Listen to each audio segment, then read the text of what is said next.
नमस्कार दोस्तों, मेरा नाम राजेश बब्बर है।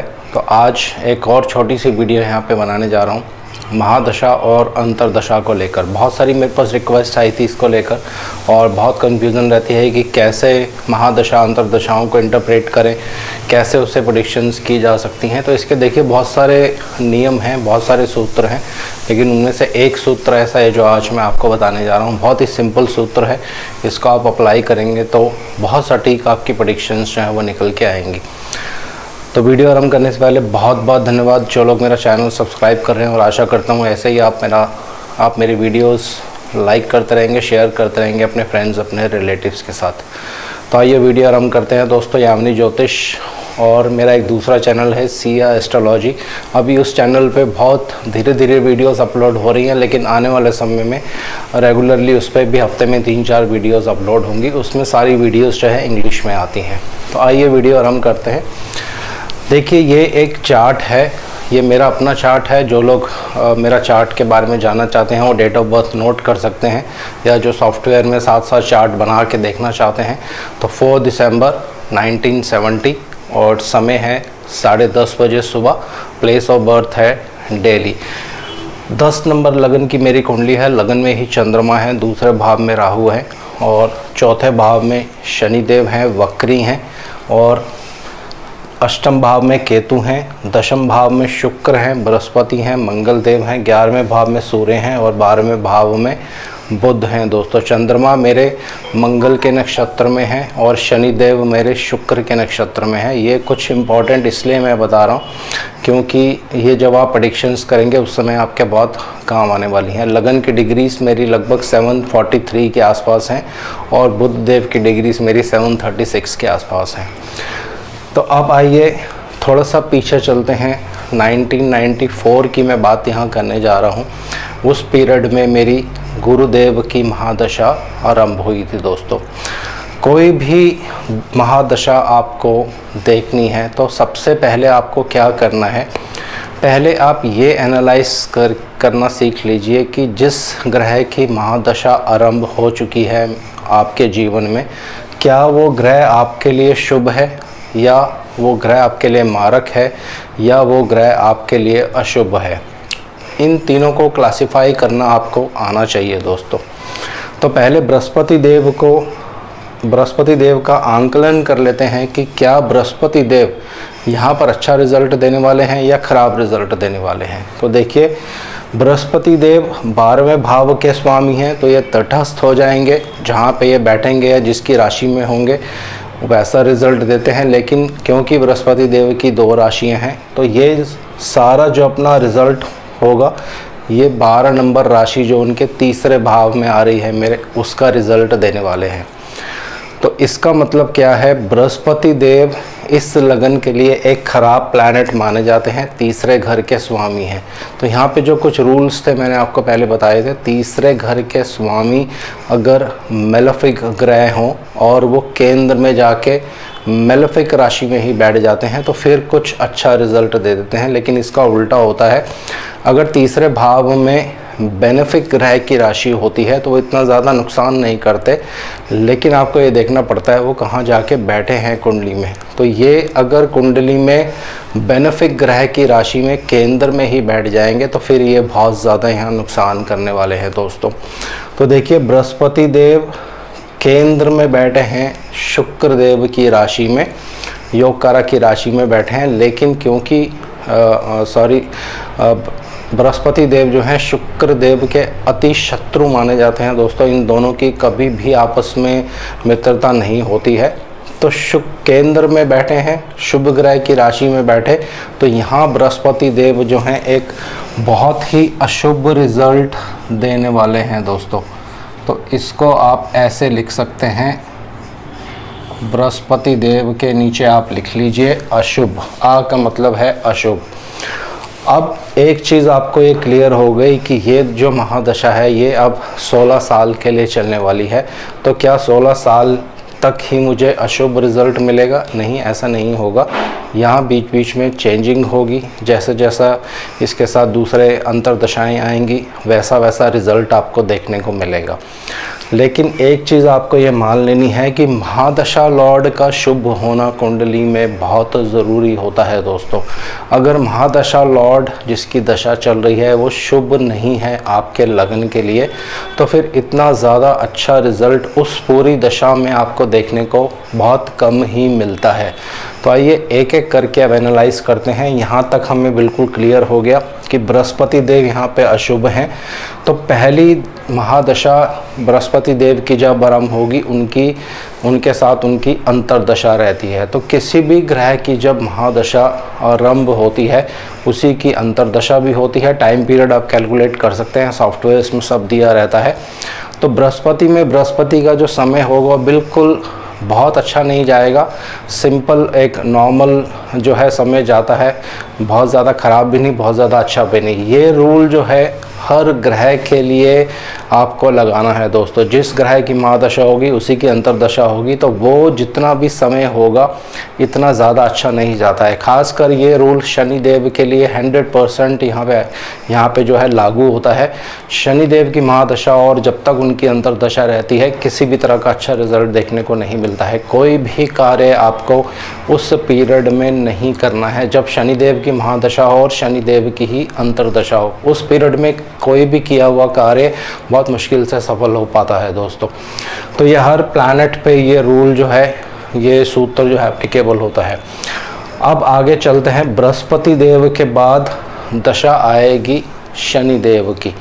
जो दशा का क्रम होता है वो आप यहाँ पे नोट कर सकते हैं। दशा आरंभ होती है केतु से, केतु के बाद आते हैं शुक्र और सूर्य, फिर चंद्र, मंगल, राहुदेव, गुरुदेव और शनिदेव, और उसके बाद बुधदेव और या फिर केतुदेव आ गए। तो गुरुदेव के बाद अंतर्दशा आने वाली है शनिदेव की। तो पहले आप ये एनालाइज कर लीजिए कुंडली में शनिदेव की क्या पोजीशन है। तो शनिदेव देखिए मेरे लग्नेश हैं, चौथे घर में बैठे हैं, एक मेलेफिक ग्रह की राशि में हैं और वक्री भी हैं। शुक्र देव का उन पे प्रभाव भी है। तो कहीं ना कहीं शनिदेव के पास यहाँ बल है दोस्तों। यहाँ शनिदेव कमज़ोर नहीं है। लग्नेश होने की वजह से भी इनमें बल है और केंद्र में बैठने की वजह से भी इनमें बल है और वक्री होने की वजह से बहुत ज़्यादा इनमें बल है दोस्तों। तो अब आपको ऐसे एनालाइज करना है। फिर आपको बृहस्पति देव से देखना है कि शनि देव कितनी उनसे दूरी पर विराजमान है। बृहस्पति से अगर आप देखेंगे तो शनि देव बिल्कुल उनके सामने ही केंद्र में ही बैठे हैं दोस्तों। ये भी बहुत ज़रूरी होता है जब आप किसी महादशा और अंतर्दशा के बारे में फलित करते हैं। महादशा लॉर्ड से अंतर्दशा लॉर्ड कितनी दूरी पर है, ये अभी आने वाली और जो इसमें अंतर्दशा आएंगी उसमें और थोड़ा सा क्लियर आपको एक कॉन्सेप्ट हो जाएगा। तो ये शनिदेव यहाँ पे शुभ हैं दोस्तों। तो यहाँ मैं शुभ लिखता हूँ। तो महादशा लॉर्ड जो हैं वो अशुभ रहेंगे, लेकिन अंतर्दशा है वो शुभ रहेगी। तो ये चीज़ आपको हमेशा ध्यान रखनी है। तो गुरुदेव और शनिदेव का जो समय रहेगा ये बहुत ज़्यादा ख़राब नहीं रहेगा, ठीक रहेगा। महादशा अशुभ लेकिन अंतर्दशा शुभ, तो रिज़ल्ट उसमें न्यूट्रल रहता है दोस्तों। किसी तरह की बहुत ज़्यादा परेशानी का सामना नहीं करना पड़ेगा। अब शनिदेव के बाद आगे बढ़ते हैं। शनिदेव के बाद दशा आएगी बुधदेव की। यहाँ देखिए आपको बहुत ध्यान से चीज़ों को एनालाइज करना पड़ेगा। बुधदेव 12वें घर में है। 12वां घर तटस्थ भाव होता है दोस्तों। तो यहाँ बुधदेव अपना किसी भी तरह से कोई रिज़ल्ट देने वाले नहीं है। कुछ चीज़ों में अपना रिज़ल्ट देते हैं, वो आने वाले समय में आपको और डिटेल्स में बताऊंगा। लेकिन जो मेजर जो रिज़ल्ट होगा, बुधदेव गुरुदेव की राशि में बैठे हैं और गुरुदेव कुंडली में जहाँ होंगे वैसा रिज़ल्ट, अगर कुंडली में गुरुदेव खराब होंगे तो खराब रिज़ल्ट। तो यहाँ देखिए बुधदेव की अंतर्दशा जब चलेगी बृहस्पति के साथ, तो ये पीरियड जो है खराब जाने वाला है दोस्तों, क्योंकि बुधदेव यहाँ बुधदेव का रिज़ल्ट नहीं देंगे, यहाँ बृहस्पति देव का रिज़ल्ट देने वाले हैं दोस्तों। तो बृहस्पति देव पहले से ही अशुभ हैं, बुध की अंतर्दशा आ गई वो भी अशुभ है, और महादशा लॉर्ड बृहस्पति जो कि 10वें घर में बैठे हैं। तो यहाँ पे एक और रूल मैं आपको पहले बता देता हूँ। बृहस्पति देव एक बहुत ही भारी प्लैनेट हैं दोस्तों, बहुत ज़्यादा इनमें भार होता है। जिस भी भाव पे ये अशुभ होकर अगर विराजमान हो जाते हैं तो वहाँ पे बहुत ज़्यादा भार पड़ता है और एज अ रिज़ल्ट क्या होता है, उस भाव से व्यक्ति को बहुत ज़्यादा परेशानियों का सामना करना पड़ता है। जैसे आप देखेंगे मेरी कुंडली में बृहस्पति देव की जब महादशा आरंभ हुई और वो 10वें घर में ही बैठे थे, शुभ अवस्था में नहीं है, तो इसीलिए बहुत ज़्यादा भार वहाँ पे पड़ा और प्रोफेशन जो है बुरी तरह से चौपट हो जाता है दोस्तों वहाँ पे। और आगे और अंतर्दशाओं के बारे में डिटेल्स थोड़ा थोड़ा आपको मैं और बताऊंगा। तो बृहस्पति और बुध देव की अंतर्दशा बहुत ज़्यादा खराब जाने वाली है। महादशा भी अशुभ, अंतर्दशा भी अशुभ और किसी भी तरह से कोई पॉजिटिव चीज़ यहाँ नहीं दिखती है। तो वो जो टाइम पीरियड होगा ख़राब जाएगा। ये टाइम पीरियड थोड़ा लंबा भी रहेगा क्योंकि बुध देव की भी दशा लंबी रहती है, बृहस्पति देव की भी दशा लंबी रहती है। तो दोनों का जब महादशा अंतर्दशा चलेगी तो समय उस पीरियड में अच्छा नहीं रहेगा, ख़राब रहेगा। बुध देव के बाद दशा आती है बृहस्पति में केतु देव की दोस्तों। तो यहाँ देखिए केतु देव सूर्य देव की राशि में बैठे हैं, तो ये कैसा अपना रिजल्ट देंगे सूर्य देव की तरह। तो सूर्य देव कुंडली में आप देखेंगे बहुत ही बली अवस्था में है, किसी तरह से कोई चिंता करने की ज़रूरत नहीं है। और बृहस्पति से अगर आप सूर्य देव को देखते हैं तो वो उससे दूसरे भाव में हैं दोस्तों। तो दोनों अति मित्र हैं, किसी भी तरह की कोई प्रॉब्लम नहीं होने वाली है। और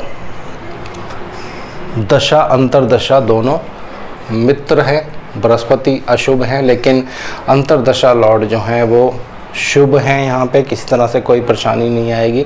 तो शुक्र बृहस्पति में केतु देव की दशा भी बहुत ज़्यादा खराबी नहीं करेगी, दशा अच्छी जाएगी। केतु के बाद दशा आएगी बृहस्पति में शुक्र देव की दोस्तों। तो ये टाइम पीरियड बहुत इंपॉर्टेंट रहेगा यहाँ पे क्योंकि बृहस्पति पहले से ही है शुभ है, लेकिन शुक्र देव यहाँ पे योग कारक हैं दोस्तों। तो जब इन दोनों की महादशा अंतर्दशा आएगी तो एक मिक्स रिजल्ट मिलेगा, ना बहुत ज़्यादा अच्छा ना बहुत ज़्यादा खराब। शुक्र देव के बाद दशा आएगी सूर्य देव की, स्वयं सूर्य देव की। तो सूर्य देव मैं ऑलरेडी आपको पहले ही बता चुका हूँ। तो बृहस्पति में सूर्य देव की दशा इतनी ज़्यादा प्रॉब्लम या खराबी नहीं करेगी दोस्तों, जैसी बृहस्पति और बुध देव की दशा में बहुत ज़्यादा खराबी हुई है। सूर्य के बाद आती है दशा चंद्रदेव की दोस्तों। तो बृहस्पति में चंद्रदेव हम एनालाइज करते हैं। चंद्रमा देखिए सप्तम भाव के स्वामी हैं, शुभ ग्रह हैं। षष्ठी में मेरा जन्म हुआ है तो चंद्रमा ये शुभ माने जाते हैं। तो एक शुभ ग्रह अगर केंद्र में मेलेफिक ग्रह की राशि में विराजमान हो तो वो शुभ रहता है। और बृहस्पति से हम देखेंगे तो ये चौथे भाव में आता है दोस्तों, और चंद्रमा से बृहस्पति 10वें भाव में आते हैं। तो इस तरह से आप देखेंगे बृहस्पति और चंद्रदेव की दशा भी यहाँ पे ठीक जाएगी, इसमें किसी तरह की कोई प्रॉब्लम आने वाली नहीं है। दोनों ही दशाएं अच्छी हों ऐसा यहाँ पे बहुत मुश्किल से होगा क्योंकि महादशा लॉर्ड ऑलरेडी अशुभ हैं, लेकिन तो छोटी छोटी अंतर्दशाएं चलेंगी, वो यहाँ पे कुछ नए रास्ते निकालेंगी, बचाव का तरीका निकालती हैं। तो बृहस्पति में चंद्रमा भी बहुत ज़्यादा अशुभता नहीं दिखाएगा, एक नॉर्मल वे में अच्छी दशा जाएगी, इसमें कोई प्रॉब्लम नहीं रहेगा। चंद्र के बाद दशा आएगी मंगल देव की दोस्तों। तो ये जो टाइम पीरियड है ये बहुत ख़राब जाने वाला है। ऐसा इसलिए क्योंकि मंगल देव यहाँ शनि देव के अति शत्रु बन के सामने आते हैं, और केंद्र में अगर शुभ ग्रह की राशि होती है उसके स्वामी केंद्र में ही अगर केंद्र में मेलेफिक ग्रह की राशि होती है और उसके स्वामी अगर केंद्र में ही शुभ ग्रह की राशि में बैठ जाएं तो फिर वो बहुत ख़राब रिजल्ट देते हैं। तो यहाँ बृहस्पति में मंगल देव जब चलेंगे तो बहुत ज़्यादा अच्छा रिजल्ट मिलने वाला नहीं है, खासकर 10वें घर को लेकर, क्योंकि दोनों 10वें भाव में ही बैठे हैं। बृहस्पति पहले से ही की अशुभ महादशा नाथ हैं और साथ में मंगल देव भी जो हैं वो एक अशुभ अंतर्दशानाथ बन जाएंगे। तो रिज़ल्ट जो होगा बहुत ख़राब मिलने वाला है।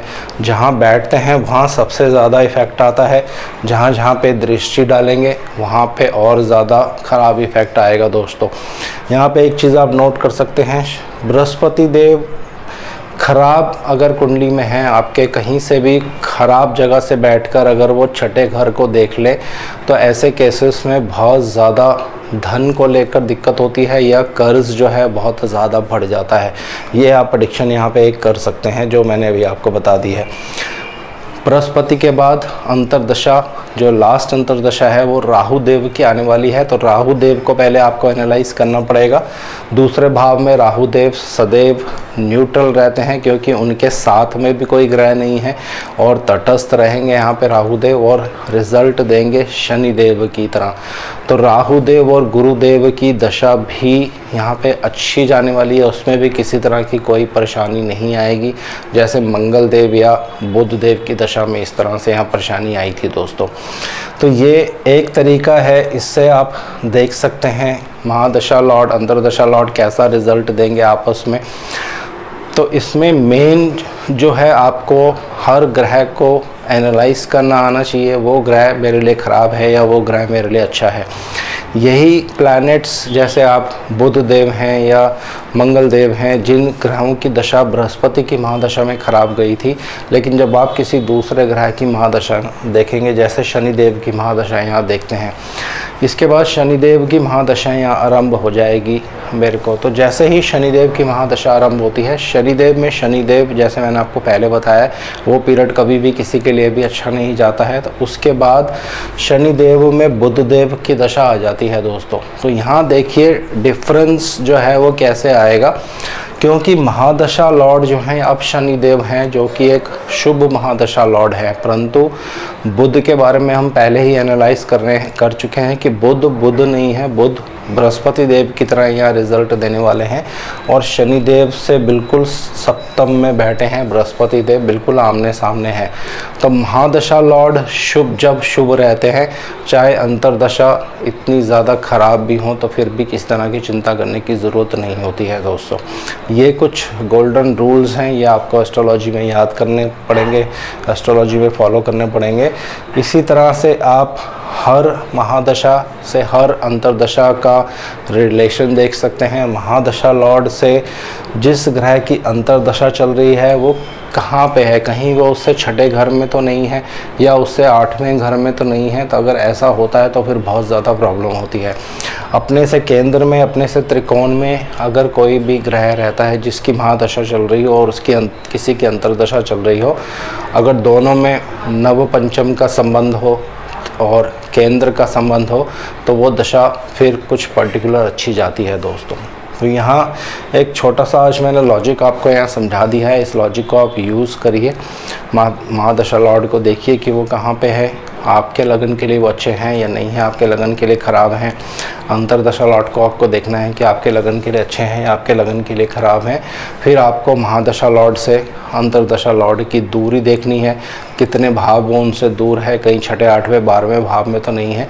अगर ऐसा होता है तो फिर बहुत ज़्यादा ख़राब रिजल्ट देखने को मिलता है। अगर महादशा लॉर्ड भी अशुभ हैं, जिस ग्रह की अंतर्दशा चल रही है वो भी अशुभ है और वो छठे या आठवें या 12वें में हो तो बहुत ज़्यादा ख़राब रिज़ल्ट देखने को मिलता है। आज के लिए इतना ही। शनिदेव से मैं आग्रह करूँगा सबके घर में सुख और शांति बनाए रखें। जय शनिदेव।